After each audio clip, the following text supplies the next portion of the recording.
Some national parks feel eternal. Granite that looks unmoved since the world began. Forests that seem too vast to measure. Ice that appears permanent. Yet protected does not mean unchanging. Climate shifts, rising seas, altered fire cycles, invasive species, and sheer visitation pressure are already reshaping the places many of us assume will always look the way they do on postcards. If you're planning a trip, or simply trying to understand what's at stake, these 5 parks offer a clear, vivid lesson. Landscapes have biographies, and we're watching new chapters being written in real time. Begin in Glacier National Park in northwestern Montana, where the name itself has become a kind of timestamp. When the park was established in 1910, it held an estimated 150 glaciers.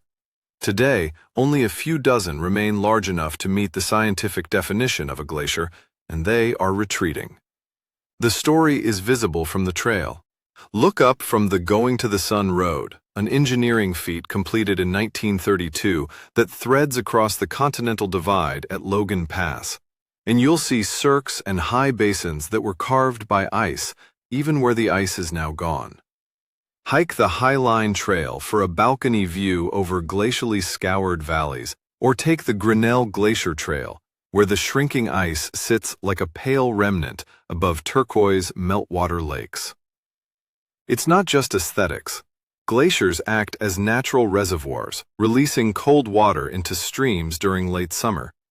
As they diminish, water temperatures rise and aquatic habitats shift, affecting native species such as bull trout. Travel here with a practical mindset.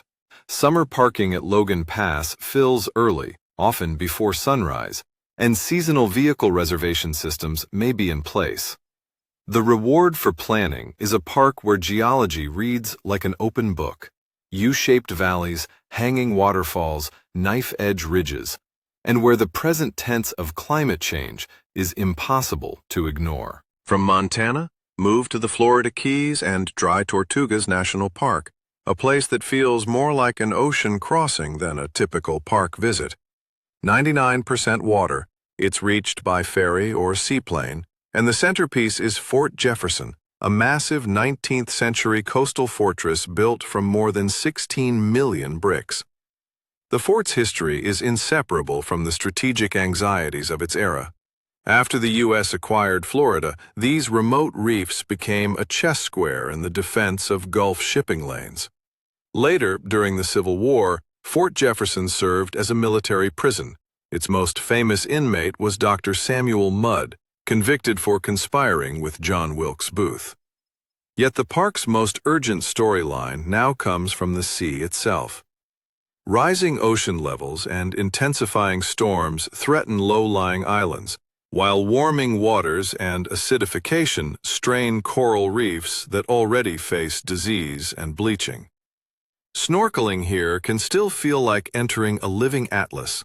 Parrotfish scraping algae, reef fish flashing like punctuation marks over coral heads. But the reef community is under pressure, and the shoreline is not fixed. Visit with a light footprint. Pack reef-safe sun protection, avoid touching coral, and bring more water and sun coverage than you think you need. Dry Tortugas is a reminder that cultural heritage and natural heritage can share the same vulnerability. Bricks, beaches, and reefs all meet the same rising tide. Now head to the far north, to Denali National Park and Preserve in Alaska, where change is not subtle. It's structural. Denali, North America's highest peak at 20,310 feet, 6,190 meters, has long been a magnet for climbers and a compass point for travelers. The park's earlier name, Mount McKinley National Park, reflected a political era. The restoration of the name Denali, rooted in Koyukon Athabascan tradition, reflects a different kind of reckoning about place and meaning. The landscape around the mountain is shaped by cold, permafrost, glaciers, and tundra ecosystems tuned to short growing seasons. As the Arctic warms, permafrost thaws, and slopes to stabilize. In 2021, a landslide at Polychrome Pass severely damaged the Denali Park Road, the single ribbon that allows most visitors to penetrate the interior. Repairs and changing conditions mean that access patterns can shift from season to season, and the park itself becomes a lesson in how infrastructure depends on climate stability. Wildlife viewing, grizzly bears, caribou, Dall sheep, wolves, remains one of Denali's defining experiences, but even that is linked to vegetation changes and altered snow and ice conditions. Travel tip: embrace the park's bus system, designed to reduce traffic and increase chances of seeing animals. Bring layers for weather that can swing from warm sun to sleet in hours. And if your goal is the mountain itself, understand that clear views are a gift, not a guarantee. Denali teaches humility, in scale, in weather, and in the realization that even roads can become temporary in a warming north. Shift south and west to Joshua Tree National Park in California, where two deserts, the Mojave and the Colorado, meet in a landscape of boulders, spines, and startlingly charismatic trees. The Joshua Tree is not a true tree, but a yucca, and its range is tightly bound to climate. Warmer temperatures and changing precipitation patterns reduce suitable habitat, while wildfire, historically less common in these desert systems, has become more frequent and more intense, especially where invasive grasses create continuous fuel beds that carry flames across ground that once resisted fire. The park's iconic silhouettes may not persist in the same places a century from now. Some projections suggest significant contraction of Joshua Tree habitat within the park. Yet the human story here is just as layered. Long before it was a national park, this was a homeland and travel corridor for indigenous peoples, including the Serrano, Cahuilla, and Chemehuevi, whose knowledge of desert plants and water sources reflects generations of close observation. Later came miners, ranchers, and the mid-century climbers who turned Joshua Tree's Monzo granite formations into a world-class climbing destination. Visit with desert realism. Carry more water than you expect to drink. Start hikes early and respect closures designed to protect fragile soils and wildlife. For a first-time itinerary, the Hidden Valley area offers accessible trails and a sense of the park's rock architecture.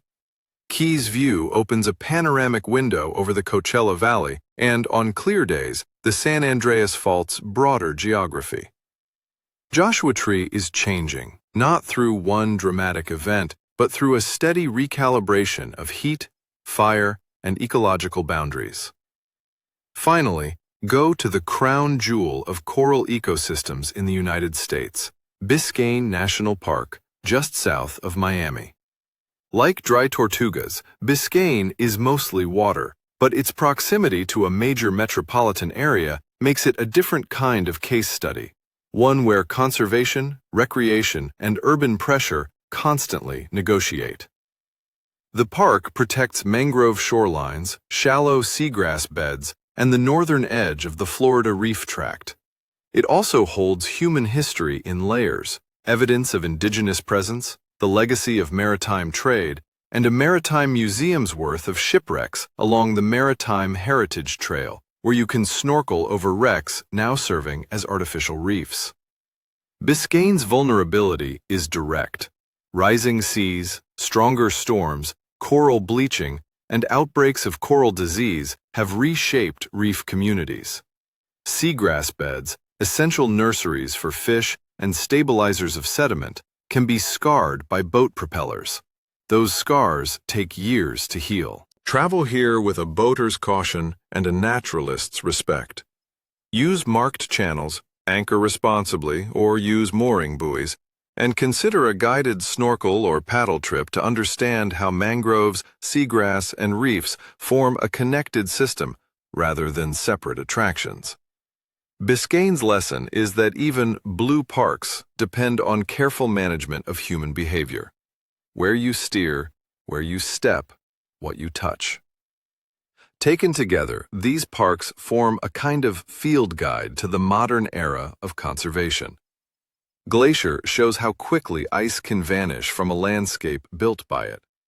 Dry Tortugas and Biscayne reveal coastlines and reefs as living boundaries, not fixed edges on a map. Denali demonstrates how warming can reorganize access, stability, and ecological rhythms in the far north.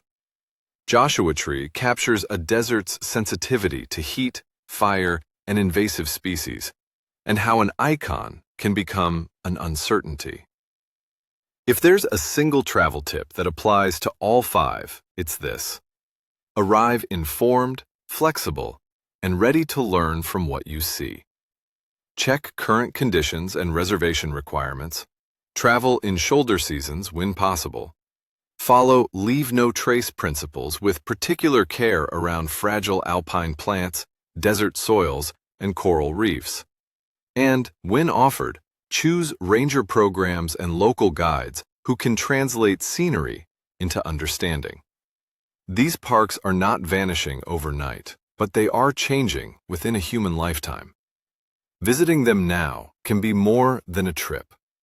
It can be a way of witnessing and of deciding what kind of future we want these places to have.